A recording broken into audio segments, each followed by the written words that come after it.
Are you coming to the tree where they strung up a man, they say murder 3. Strange things that happen here, how stranger would it be if we met at midnight in the hanging tree? Welcome to Strange Things, broadcasting from the Raimundo Rios Mayo Library in Arkanasa. You're listening to Strange Things with Chris James. Welcome back, ladies and gentlemen. Tonight on Strange Things, we will be talking with Rocky Elmore.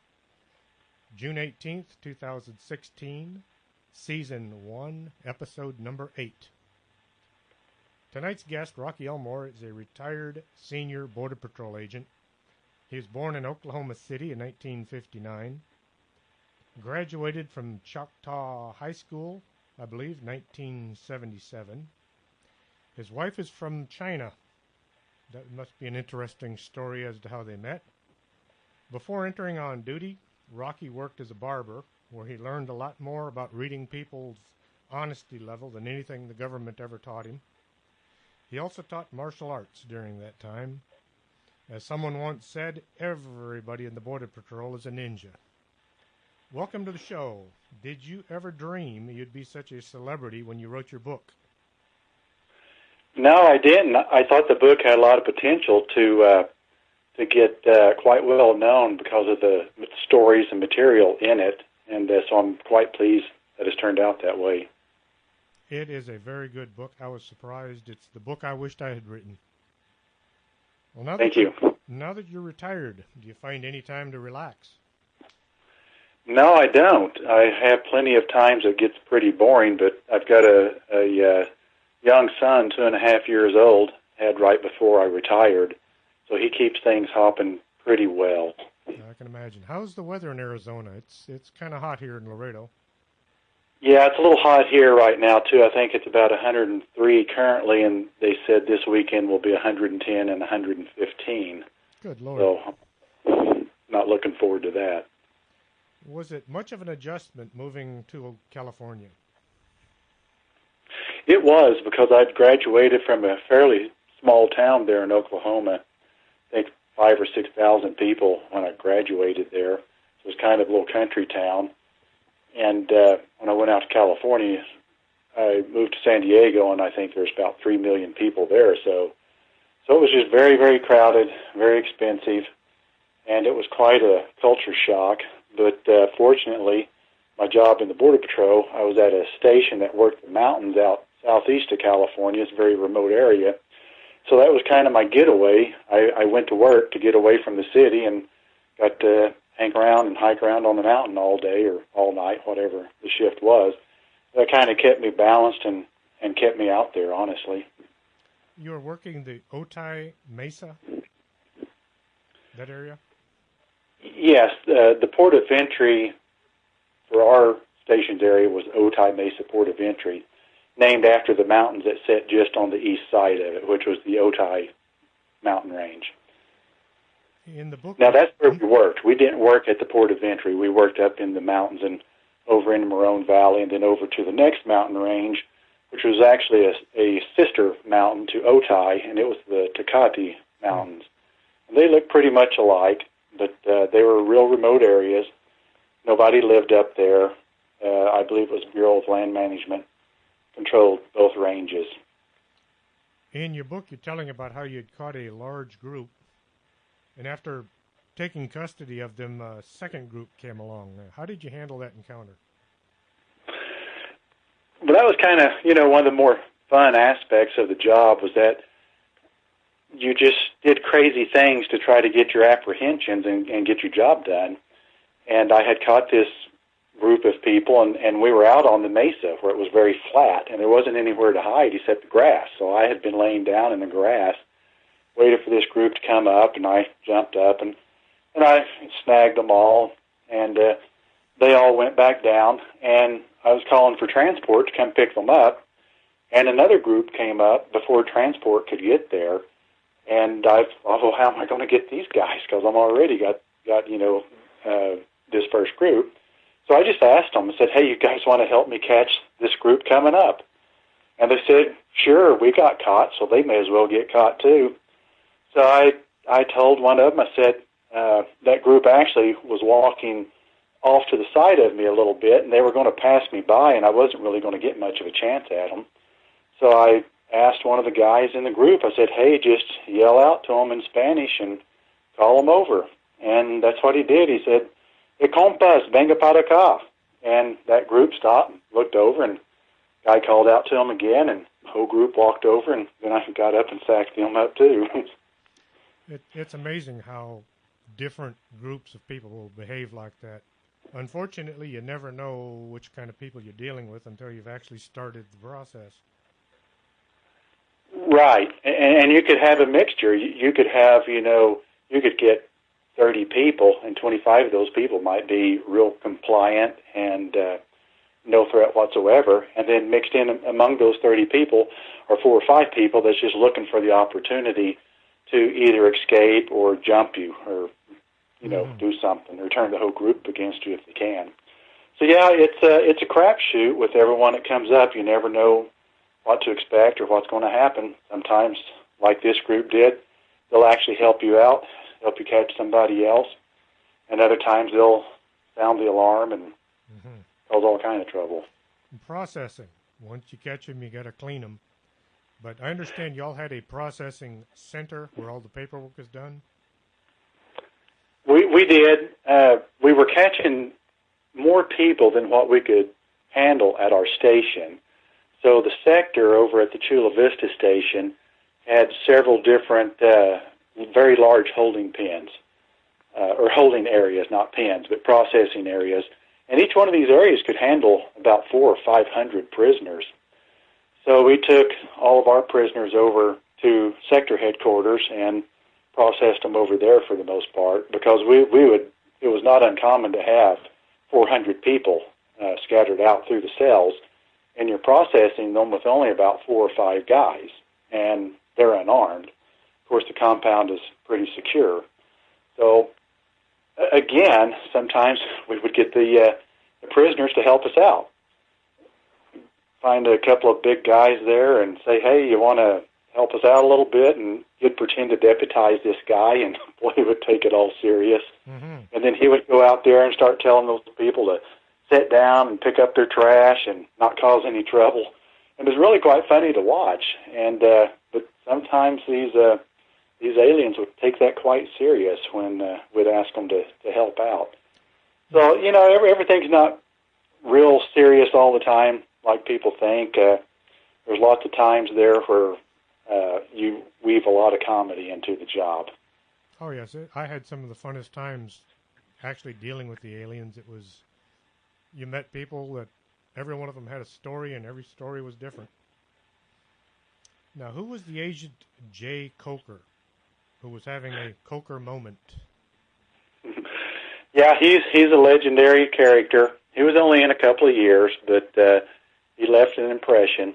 He was one of these guys. He was down from the South, and he was very serious about his job, and a little bit high-strung, a little bit excitable.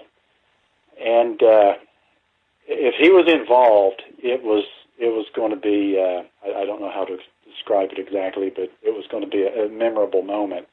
And we started naming these kind of moments Coker moments, because they were kind of like the old Kodak moments, when you wish you had your Kodak camera to capture the moment. I wish I'd had a camera so many times.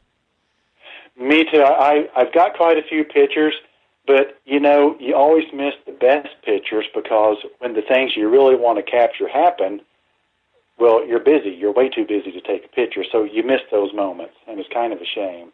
Yes, it is. But one of the Coker incidents was one night when he was a trainee. We were actually working the city area around the Otay Mesa Port of Entry. There were several commercial buildings there, and of course the groups would run up in between the buildings and hide along the sides of the buildings where there was some shrubbery. And then in the morning, when the port opened up, they would jump in load cars and take off. So the training officers would take a whole class of trainees out there and drive out there in the dark and drop a trainee off on every street corner and say, now, you stay here tonight, and you're going to sack up everybody that comes down this street. Well, Coker was real happy about that plan. He was all excited.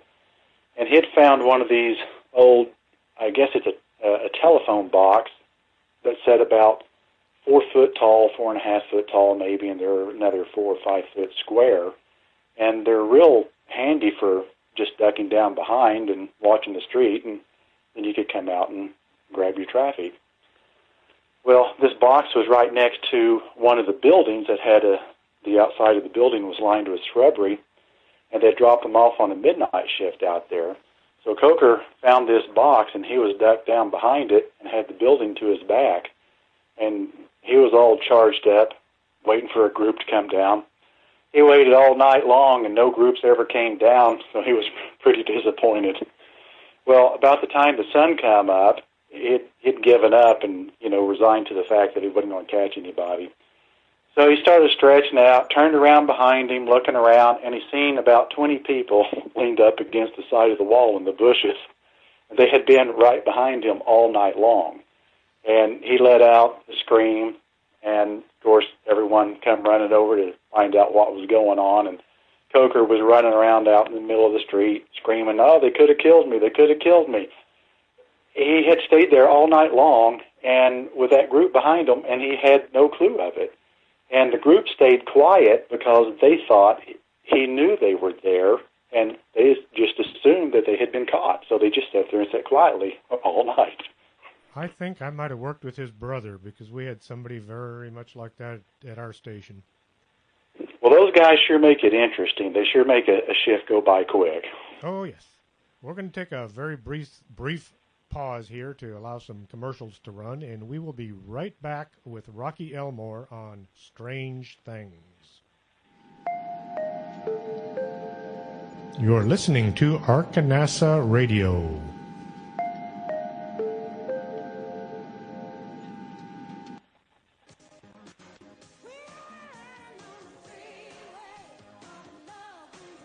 Do you have skin? Would you like to take better care of it? Call Lourdes James, independent beauty consultant, and set up an appointment. Call 723-3019.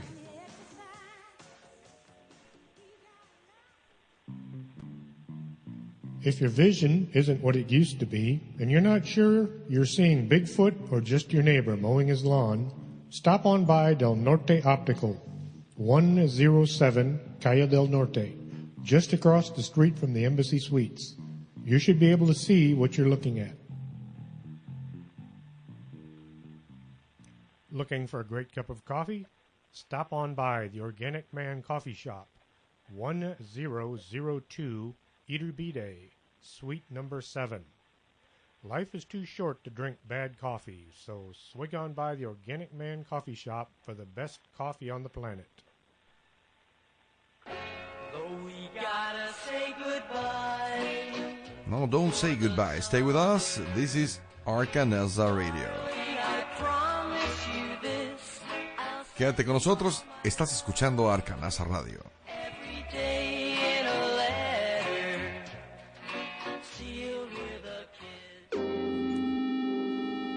You're listening to Strange Things with Chris James. Welcome back to the show. We are talking to retired Border Patrol agent Rocky Elmore.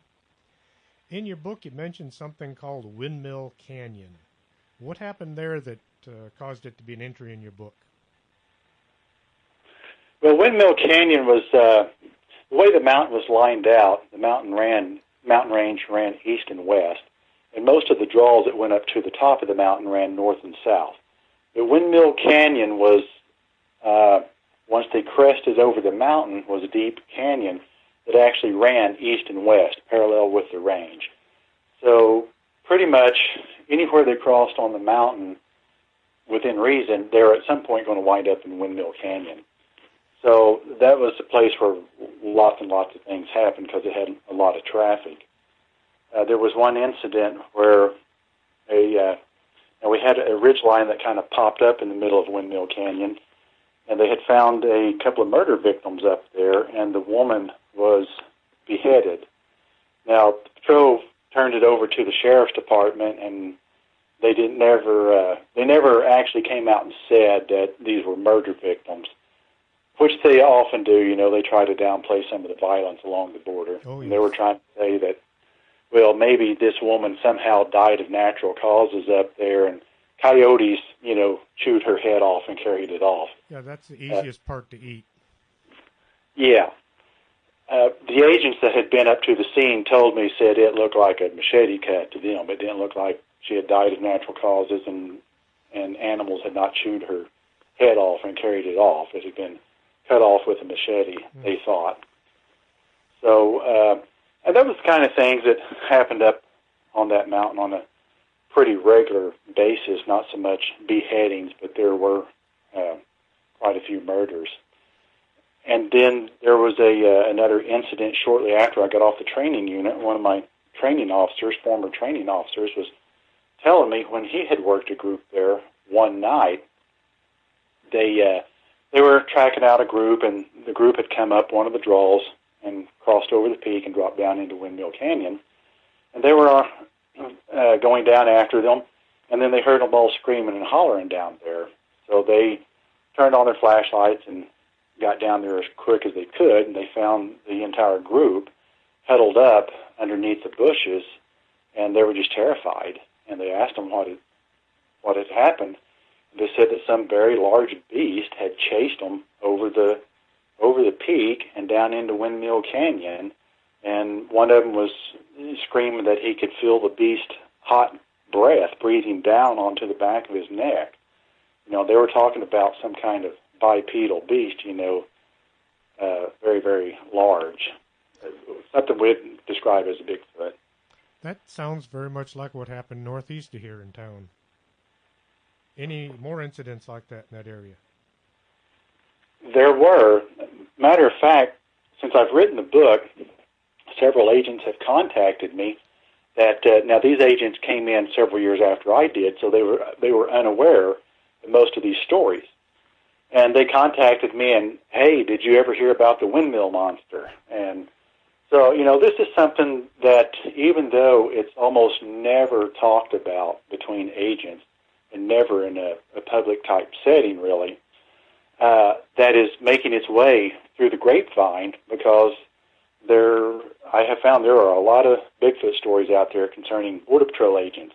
Mm-hmm. And I was very leery about even putting, I have one chapter on Bigfoot in the book, and I almost didn't put that chapter in because it was such taboo to talk about Bigfoot. Now, you could talk about ghosts, and people were more receptive to that. But talking about Bigfoot kind of seemed to be taboo. So I didn't have a lot of stories to put in there, but the ones I have were told to me, you know, personally, and then, of course, I had an encounter of my own. When did that encounter take place? My encounter took place when I was still on the training unit. And we had worked a night shift. The training unit was about 5 months long, and I did my whole 5 months on a night shift, alternating between swing shift and midnights. And we were actually kind of getting to about the last 6 weeks of the training cycle. Maybe it could have been the last month. Can't remember exactly.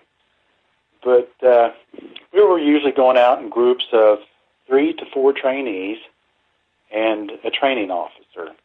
And we went out this night out to the Otay Lakes area, which was the north side of Otay Mountain. And there was three trainees and one training officer. And the training officer had probably about 10 years in, pretty well experienced. So as we got out there, we passed by one of the supervisors that was going to set up a night vision scope and run it, and it was a thermal type scope that saw, it was the old red eye scopes, we called them back then. They came off Army tanks, I believe. But they saw heat. And he was going to set that up, and that was kind of unusual in that supervisors don't usually volunteer to run scope, because that's kind of something most guys don't want to do. Them. Yeah, it was one of those things you get assigned to do and made to do, but you don't volunteer for it. Mm-hmm. But this guy enjoyed running the scope, and he was very, very good at it. So he often did this. Somebody went out, set the scope up, he'd show up and take it over and start running it. So he was out there, and we were expecting a lot of traffic to come down off of Otay Mountain and down into the Otay Lakes area, and we were going to try to get in on it. So our training officer took us back to the back side of the lake, and some fog rolled in our area, so we kind of had a hard time finding our way around once we got out of the vehicle. We were going to hike in about a half a mile on this certain trail, and our training officer got lost in the fog, and we couldn't find our way. So we just went back to the nearest landmark, which was the Otay River running into the lake. And as we were paralleling that, we heard this one single very, very loud splash. And it sounded like something heavy had fallen from the sky, splashed into the water. We didn't hear any follow-up thrashing or splashing or anything like that, so we knew that a group had not ran across the water and that it wasn't people crossing the water, because we knew what that sounded like. So we started hiking over that way where we had heard that, and before we even got a visual on the river, the training officer pulled his weapon out already. That kind of put us all on alert, because we thought, well, with four of us, you just don't go around pulling your gun out before you see a threat, Yes. especially when there's four of you together, because you're really feeling quite safe, really. But for some reason, he was bothered enough that his weapon was already out. And then as we got a little bit closer, I noticed I started getting these very strange and strong foreboding feelings. And it seemed like they were being projected onto me. And as we got closer to the river, I just started getting this sense of impending doom and hopelessness, and it was a very, very disturbing feeling. So we finally got up to the water, and there were 4 or 5 coyotes of the canine variety, and they were real antsy, and they were on the creek bank. And I noticed that they were all dry, and they had not been in the water, and they had not caused that splash. And they were all focused right in the center of the river. Now, the river at this point is only about 20 feet wide, so we could see all the way across it. And we got up there, and we couldn't see anything in the water, but we could hear something moving very, very quietly through it. It was going back to the east, where this supervisor had set this scope up about maybe a mile away back to our east. And this thing was in the water going that way, but still yet it was invisible to our naked eye. And the coyotes allowed us to just walk right up next to them, and we were actually standing in between the coyotes, and they were in between the agents, and nobody was paying any attention to the other. Wow. And the coyotes were also very, very quiet. They did not so much as even let out one peep. They were scared. And a couple more minutes went by, and the coyotes, they left with their tails tucked, and they never yapped, not even one time. And we hung around a little bit longer. We looked for sign all up and down the creek bank, and we couldn't find any footprints going in the water or out of the water. And we were leaving lots of sign ourselves, so we would have found it if it was there.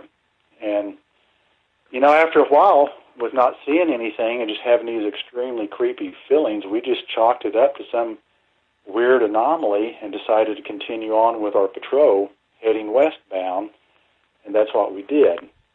And then a few moments later, we split our group up, and one of the other trainees in the group asked me, he said, "What do you think that was in the water?"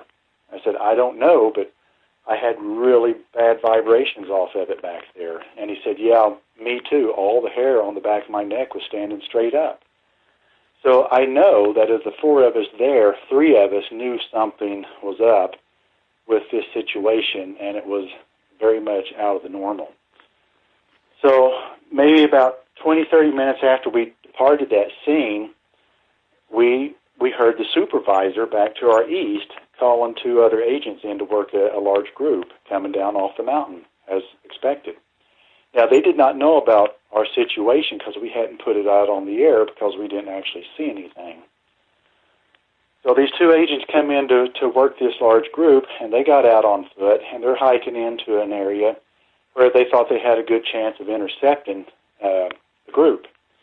And after a couple of minutes, the supervisor running the scope calls them off and tells them they need to leave the area immediately. And the agents were a little reluctant because they couldn't figure out any good reason why they'd want to do that. And the supervisor told them, he said, there is a very large predator that is stalking you guys. Well, he didn't say what it was, and we knew there were no bears in the area, and we ran into mountain lions all the time, and we almost never quit working traffic because of a mountain lion. Nevertheless, these agents, they couldn't see what it was that was stalking them. And it was a real well-lit night. Now, I don't know if their area had any fog or not, but I remember being able to see quite clearly. And so the agents left the area, and that kind of became the talk, for the rest of the night. And then the next night when we came in for our nightly briefing, the supervisor brought the subject up again, that there was some kind of very large predator out there that was stalking agents. So we needed to be extra careful. Now, he said it could have been a mountain lion or something, but if it was the largest one we've ever seen. So once he mentioned mountain lion, everyone just assumed, oh, yeah, it must have been a mountain lion. And then after a couple of days, it was forgotten about.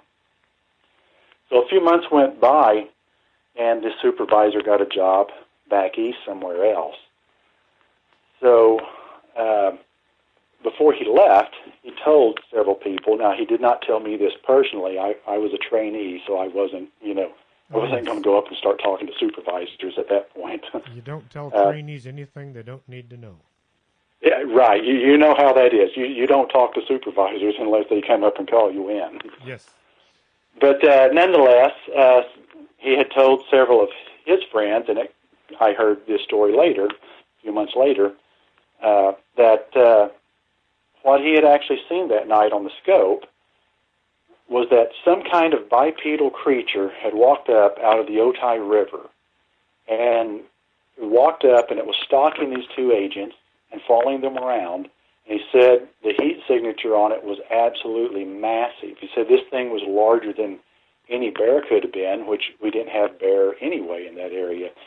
But he said it towered over both the agents, and it dwarfed both of them, and had never seen a heat signature that large before at all. But yet, amazingly, even though visibility was very good, these two agents couldn't see the creature. They were totally unaware of its presence. Very much like we could not see what we heard in the water, just downstream from where this thing came. So I knew it had to be the same thing. And you had six Border Patrol agents down on the ground within 15 feet of this creature, and nobody sees it, but it shows up on a thermal imaging scope. Now, this supervisor running the scope, he could have been one of the best, if not the best, scope operator in the patrol. I mean, he was legendary as far as his scope operating skills. So there was no doubt that what he was saying about this was true, and it just wasn't questioned. That sounds like a very memorable night. It was, and, I don't know if the other three agents that were with me, I don't know if they're aware of this story, because I didn't hear this story for several months later. Mm-hmm. And, so I don't know if they heard what I heard or not. So I don't know if they ever realized whatever happened to us that night and what we encountered. That is truly an incredible tale. We're going to take a really brief pause for some commercials, and we will be right back with Rocky Elmore. You're listening to Strange Things with Chris James.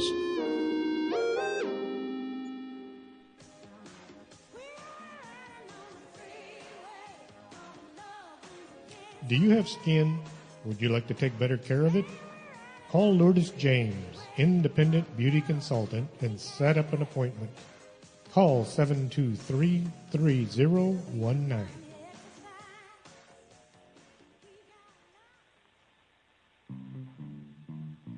If your vision isn't what it used to be, and you're not sure you're seeing Bigfoot or just your neighbor mowing his lawn, stop on by Del Norte Optical, 107 Calle del Norte, just across the street from the Embassy Suites.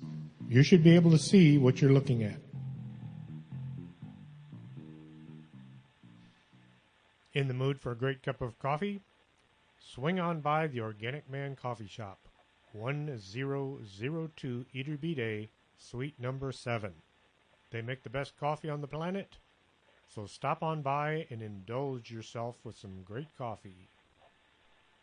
Though we gotta say goodbye. No, don't say goodbye. Stay with us. This is Arcanelza Radio. I promise you this. I'll Quédate con nosotros. Estás escuchando Arcanelza Radio. every day in a letter, sealed with a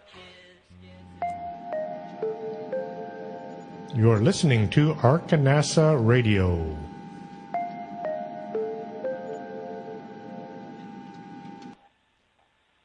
Agent Santiago. This is a sad tale, but at the same time a very mysterious one. Tell our listeners what exactly had happened to the agent. Well, what happened to him was he was my classmate. We went through the Border Patrol Academy together, and we were assigned to the same training unit. And I'd gotten to know him, you know, like most of my classmates, and he was a very funny guy, comical, good sense of humor. But I had never worked with him personally before. He had always been assigned to different training officers. But on this particular night, we were assigned to work together, and it was the first time we were supposed to work together. But we were doing a double shift that day, and I had got sick the night before. I'd gotten overheated from too much hiking around in a ballistic vest. So I wound up calling in sick on the night of this occurrence. So Agent Santiago went out with his training officer and 3 or 4 other trainees, and they went out to the Otay Lakes Dam. And they were going to go down into the canyon called Dam Canyon behind Otay Lake, and they were going to work a large group of traffic. Now, as they were starting to, there's a trail that runs next to a set of cliffs that go right down next to the dam to the bottom of the canyon. And as they were starting, as the agents were starting to climb down that trail, they ran into a group. They thought the whole group was below them, but evidently, possibly the smuggler was up above them, because for some reason, Agent Santiago ran back up the trail and then ran over to the cliff adjacent to the dam. And when he got over there, they heard a loud scream, and they saw his flashlight tumbling over the cliff. So they immediately ran or got down to the bottom as quick as they could, and they found Agent Santiago's body at the bottom of the cliff, and he had been killed instantly. Now, I was home sleeping that night trying to recover from my illness, and they had estimated that this time of death was a midnight shift, so they'd estimated that it was just a couple of minutes after midnight when this happened. So I heard a arithmetic beeping on my radio. Well, I heard a arithmetic beeping in my room, and at the time I didn't know where it was coming from. So I got up and I started looking around, and I heard it coming from the closet. I opened the closet up, and it was coming from my service radio. And it kind of sounded like what I thought a distress call would sound like. And I turned the radio off and on a couple times, and, well, I didn't hear anyone talking on it or anything, so I thought, well, it's probably just a short in the radio then. So I turned it on and off, and the beeping stopped, and I looked at the clock. The clock said 12:02. I went back to bed, got up the next morning, and then received some phone calls and found out that Agent Santiago had been killed at the Otay Lakes Dam the night before. He'd fallen off a cliff. It was ruled an accident. And the time of death was about 1 or 2 minutes after midnight. Now, no one really ever believed that he had just fallen off of that cliff. Everyone really believed that he had been pushed the whole time, that there was probably a smuggler up there had come up ahead of the group and just ambushed Agent Santiago. But officially, it went down as an accident, and I think it's still ruled that way. No, So a few days. Go ahead. I remember hearing about that in our station. It was just that an agent had fallen to his death, but they didn't go into any details. Just something else to be sad about. Right. They didn't go into very many details about it. Matter of fact, they told us that when the investigation team came out, they said, well, we looked around and we didn't find anybody's footprints up there other than Agent Santiago's. So, he just went up there and he just fell off the edge somehow, which is entirely possible because the area is very, very treacherous there. It's very easy to fall from there. Mm-hmm. But nonetheless, we really didn't buy it. But, what are you going to do? That was the official story. So a few days went by, and we attended his memorial service, and we got the night off, and I was back in bed asleep, and I'm awoken again in the middle of the night from this rhythmic beeping. And as soon as I woke up, I knew where it was coming from this time, and I looked over the clock, and the clock again said 12:02. Well, I knew that was his estimated time of death, so this time I'm thinking something completely different. I went over and picked the radio up, and I just held it for a minute, looking at it, trying to think about what I should do, because at that point I really felt, he was on there trying to make contact for some reason, or somebody was on there trying to make contact, and it just kind of freaked me out too much, and I wasn't prepared for if I would have gotten an answer by answering that radio. So I tried to turn it on and off a couple times, and it didn't work. It just kept sending out the signal, and I finally wound up taking the battery off of it, and then it stopped. So that was not the end of the Agent Santiago story, though. What began? No, that was not. That was the beginning. That was the very beginning. And I stayed quiet for a couple of months after that. Nothing else really happened. But then in early July, a college newspaper, one of these brown beret La Raza activist groups, wrote a very inflammatory article about Agent Santiago. Yes, I remember that. Excuse me? I remember that. Yeah, and you remember the uproar about that. Mm-hmm. It actually caused quite an uproar, and Duncan Hunter threatened to start legislation to cut off funding to that university. And so anyway, within just 2 or 3 days after that article came out, I was working the processing area, and a large group of aliens come in claiming they seen Agent Santiago up on the mountain. And I kind of started to get a little bit mad about that because I thought they were saying, well, somehow he's not really alive. He's up there because we've seen him, and or they were making fun of his death in some way. And I got quite angry about it. And they said, no, we saw Agent Santiago, but he's a ghost. And they knew he was a ghost. And I really didn't know what to think about that. There were several of us agents present when that happened, and, my jaw just kind of dropped open. I didn't know what to think about that. And then I asked one of the other senior guys after that about our radios being able to send out distress signals. And he said they can't. At that time, we didn't have emergency buttons on our radios, and we had no way of sending out a distress signal by way of the radio itself, other than just, yelling it out. So I was kind of puzzled by that, and then a couple of nights went by, and I was working the field, and we had a group come up, and there was about 4 of us working it, and we were going to do a north-south operation on it where 2 of us was going to get north, and the other 2 would close in on them from the south. And the 2 guys on the south was watching the group come up, and they were going to signal us when the group dropped down into the canyon so we could get ready to pop them. They said the group gets up on top of the road, and then they just freeze. They just stand there. And they stand there for several minutes, and then the guys on the south end of the group can hear people in the group crying. So they radioed down to us and said, hey, we don't know what's up with this, but the group They're just standing there, and they've been there for a couple of minutes. And we hear crying in the group. I think somebody stopped them.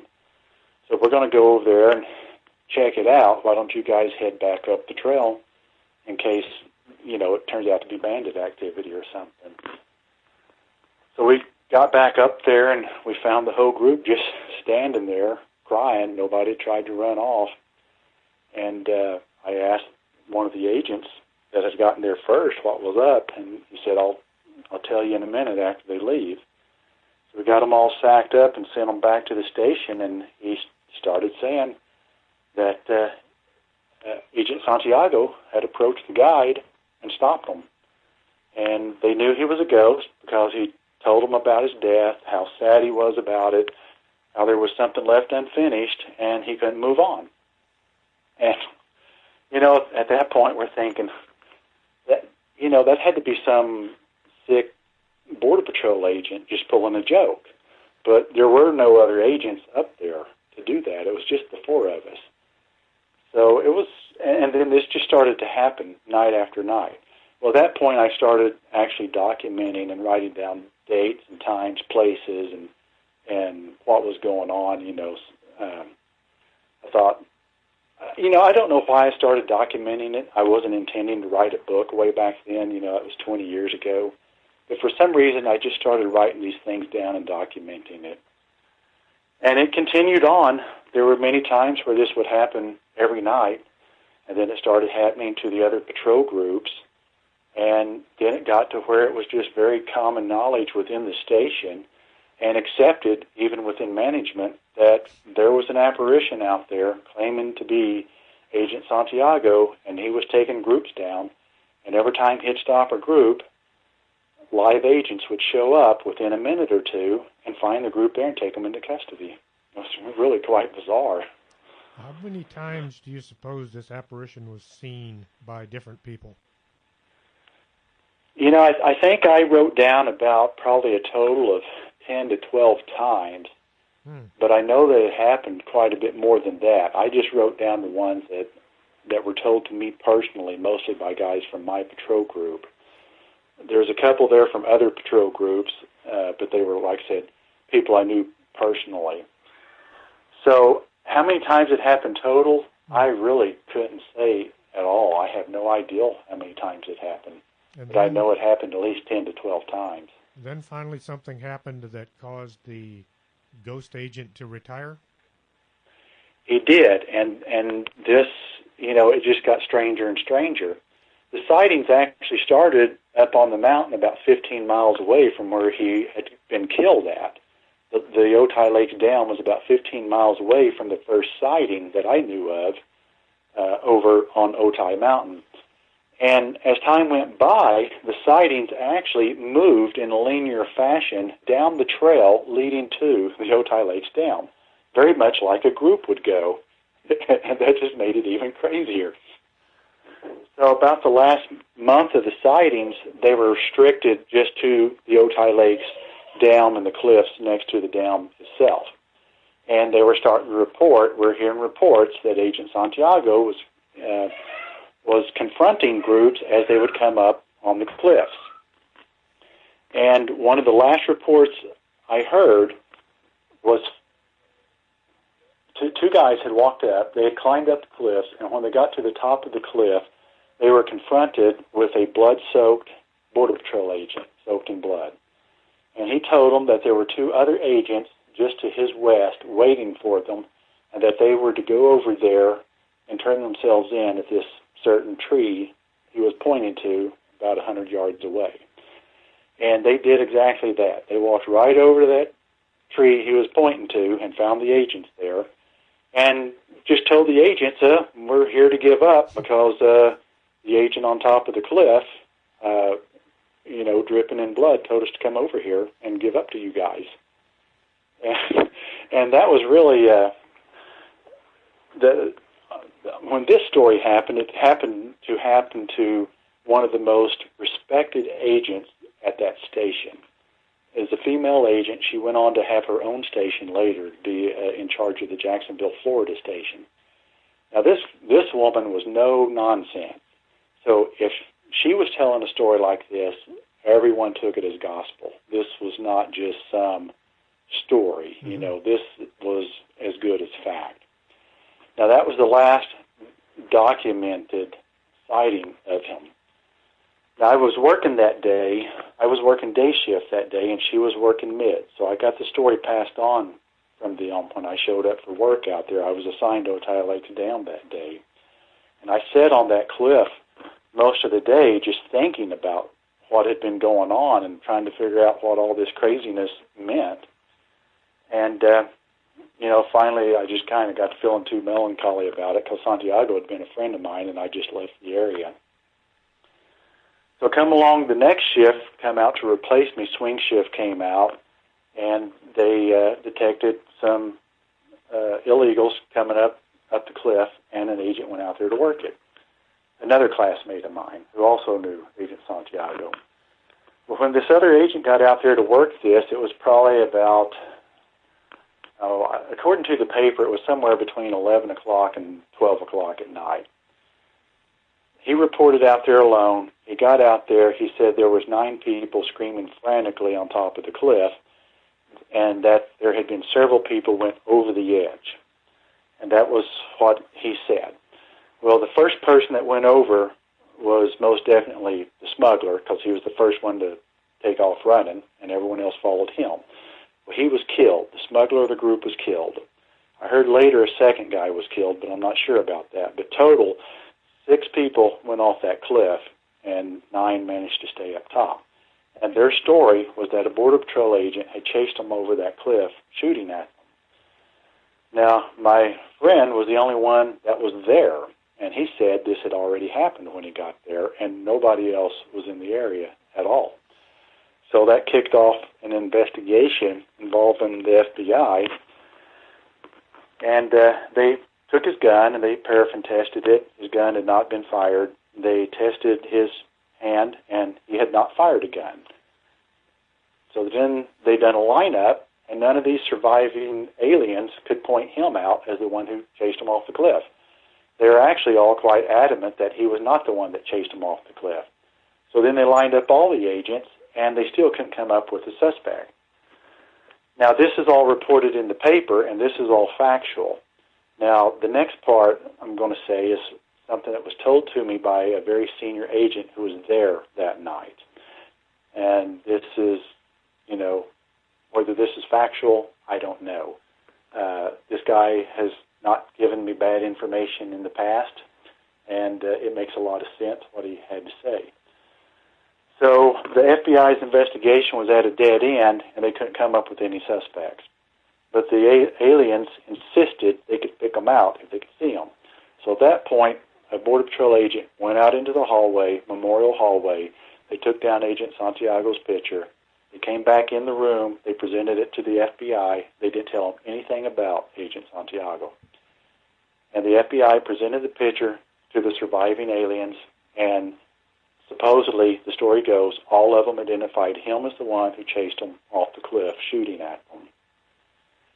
And the FBI, of course, was anxious to go arrest him, and then at that point they were told by the Border Patrol agent that you can't do that because Agent Santiago was killed on that cliff himself last year.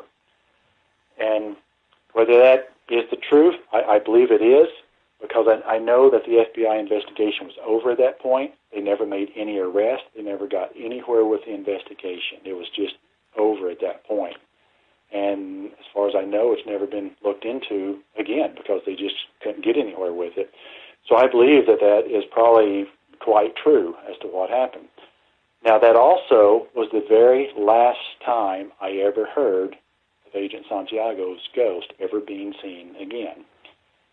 All the sightings abruptly stopped, and they stopped permanently. I was there another 11 to 12 years. I never again ever heard another ghost sighting of Agent Santiago.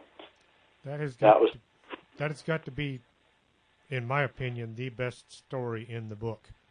That was amazing. That Agent Santiago's death and reappearance was the catalyst for writing the book. And of course, it was personal for me because I knew him, and I know it's a very touchy subject to talk about a fellow agent's death and then coming back as an apparition. Because this is not some guy where we're talking about living 100 years ago where it's a lot of fun to tell ghost stories about, some guy that nobody really knew. This was someone we all knew and we all worked with. And so it was quite personal. And I thought, how can I tell this story and be respectful? Should I tell this story? But it just seemed like there were so many things that kept coming back to me about Agent Santiago's death. It just seemed like he needed his story to be told. And as a matter of fact, I have another story that's related to Coker, another one of Coker's infamous misadventures, where I had to, me and another fella had to go kind of do a rescue on him, so to speak.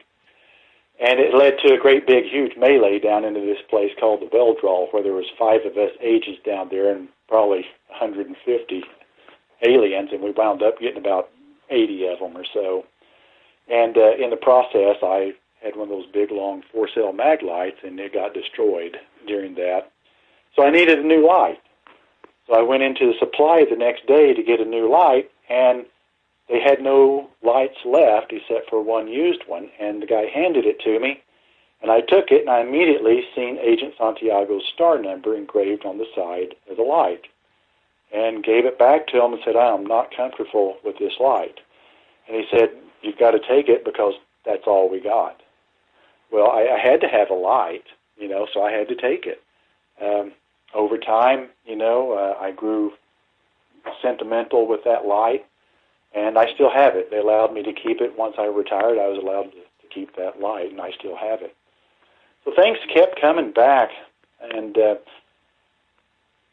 I just felt, that there was a story there that needed to be told about his death and the reappearances.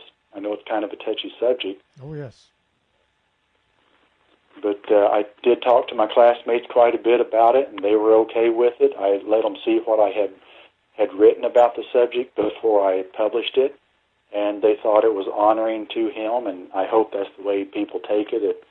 I did not write that for some form of entertainment. The other ghost stories are for entertainment and Sasquatch stories, and but I wanted his story to be put out there. Personally, I think you did him a very good service by putting that on paper, because it did happen, and if not for you, there are a lot of people out there today who wouldn't even know Agent Santiago had ever walked this earth.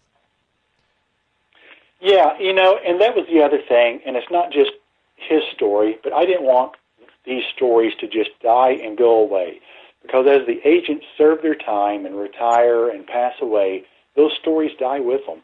And there are some fantastic stories out there that people don't get to hear. Mm-hmm. And I think people are starting to tell them a little bit now. I've already seen where an author who's written about 50 books about law enforcement, since my book has come out, now he's decided to do one about cops and the paranormal. Coincidence? Yes. I don't know, but it came out quite a while after my book did. Yes. And I hear now about a forestry service agent that is telling paranormal stories. And, whether these are true or if these guys are just doing copycat, I don't know. But one of the goals of my book was to get especially Border Patrol agents to loosen up and start telling some of these stories. And I've come across some of these stories, and there are a lot of Border Patrol agents that's really got some good stories. They're not all in my book. I wouldn't mind getting together with some of them and maybe doing a second book. Let me take a real brief pause here, just station identification. We'll be right back with Rocky Elmore. You're listening to Arkanasa Radio.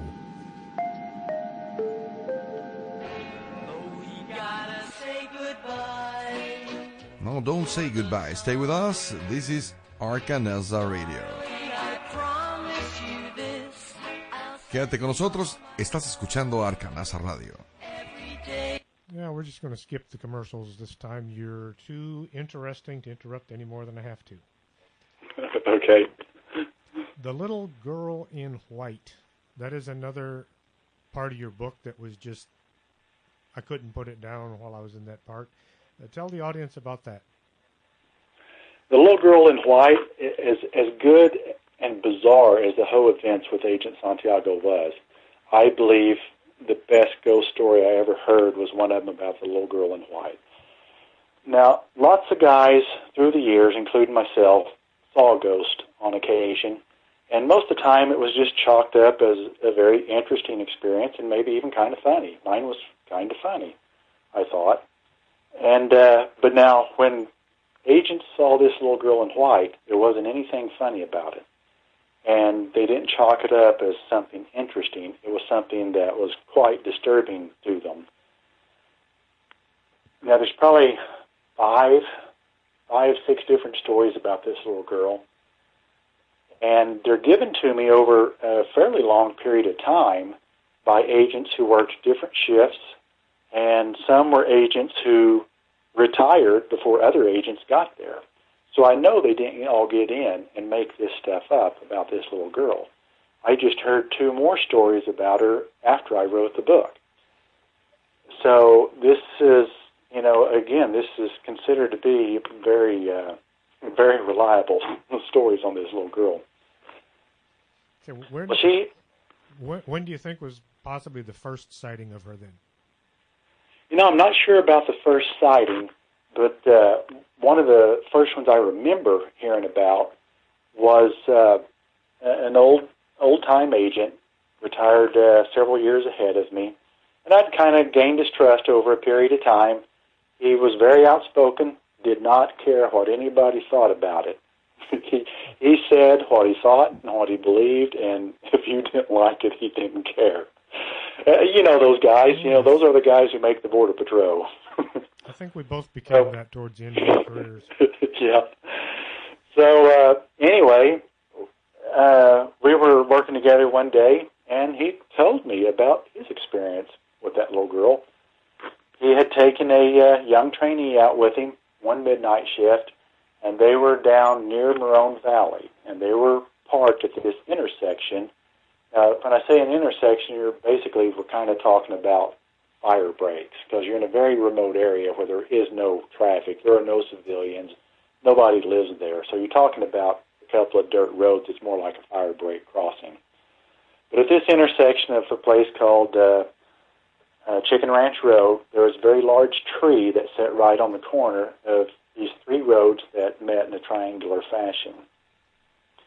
They were sitting there, and about 3:30 in the morning, they get this weird feeling that something is not right. And they look across the road, and they see this little girl standing underneath the tree at the intersection. And they thought she was about 3 years old, and she was wearing what they thought was she was dressed in white. They thought it was her nightgown. But she had these piercing eyes, and she was just staring at them, standing under the tree. And they said she had a very, very slight glow to her.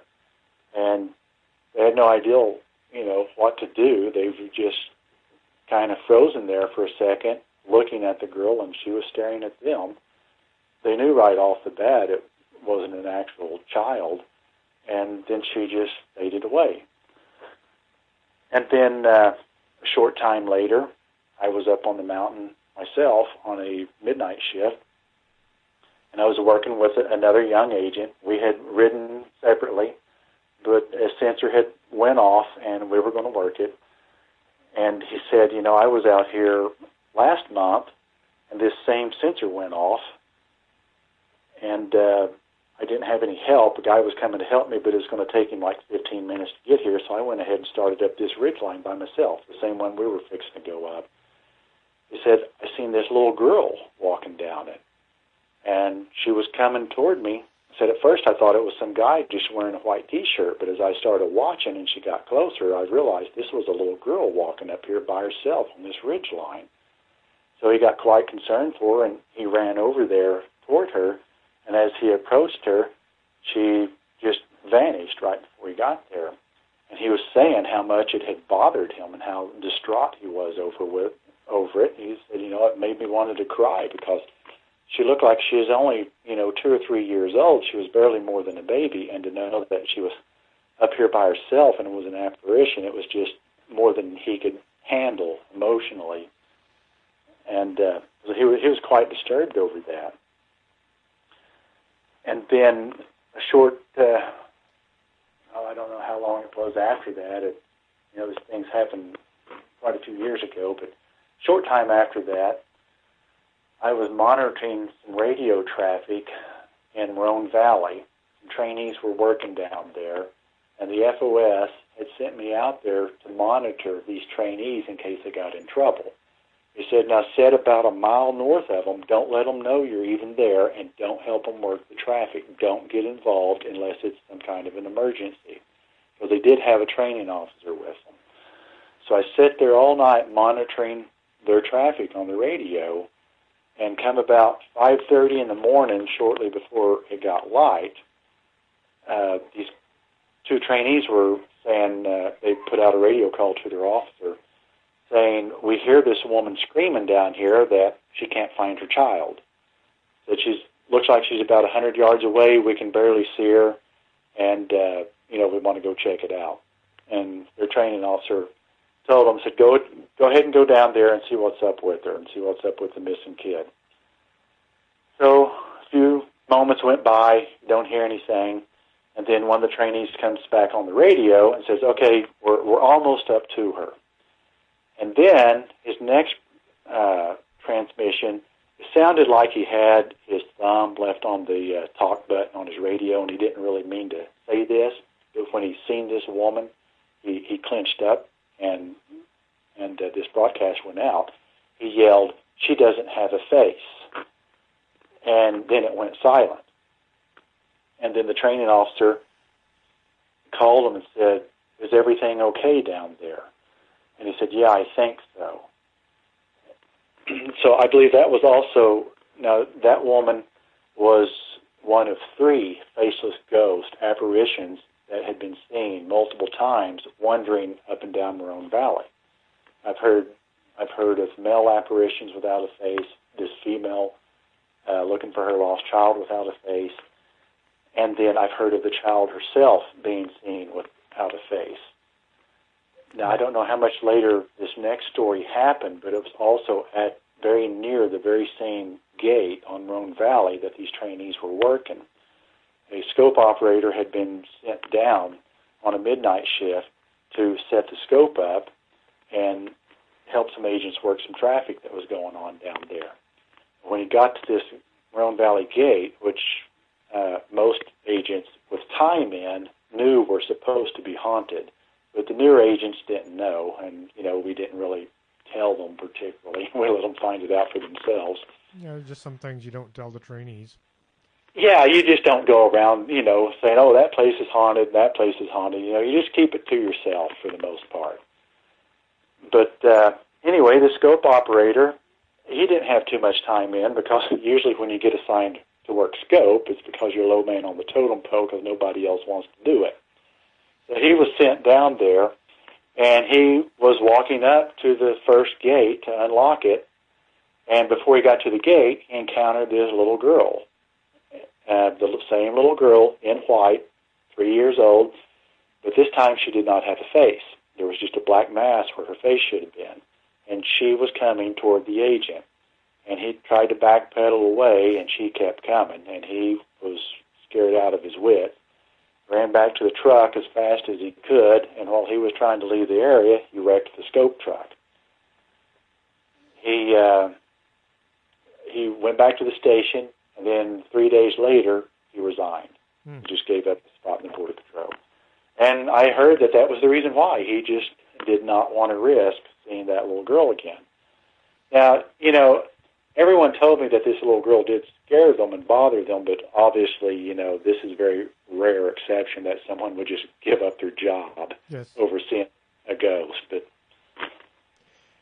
some people, you never go know ahead. What might cause them to end it like that. It's everybody has their own breaking point, and some people it's a lot higher than others, and sometimes it's a lot lower.